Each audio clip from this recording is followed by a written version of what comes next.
So, the Forte Bard is very iconic in the movie.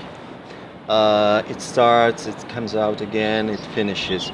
Why did you choose this place with Ben Davis in the film? Why is it so iconic? Because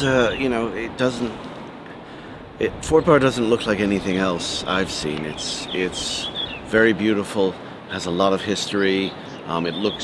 Has a military feel, obviously, because it's a fortress, and that's what we needed.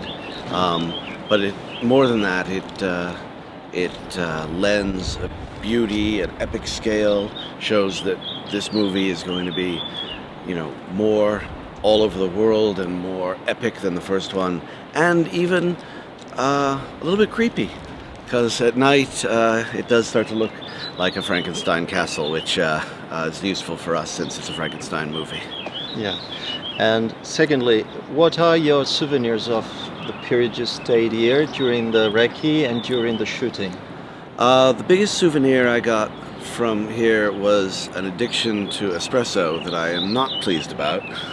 I had never drank coffee in my life until I came here, and then I was swilling it. So, thanks for that. Good. And a lot of the best footage in the movie, some of the most beautiful. When you see it, the fort, has an enormous role, and some of the most beautiful images that I've ever gotten to shoot in a film are of this. Yeah. So, apart from the espresso, I am grateful. Last question. You are a screenwriter, actor, composer, director, producer.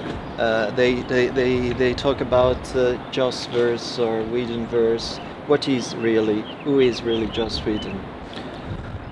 Hopefully more than the sum of those achievements, but honestly, a dilettante maybe. I like a little bit of everything. I'm not very good at anything, but I can do a little bit of most things, and that comes in handy when you're directing, because you love everybody's job and you want to know enough about everybody's job that you can really understand it, but you don't want to do it. So it's it's fun to be able to dip your toe in everything and say, I helped build, I helped costumes, I designed stunts, I do all this stuff, but I'm not actually the one throwing myself off a wall or sewing a costume late at night. Thank you. Thank you, Thank Joss. you. Thank you very much. It's always a pleasure.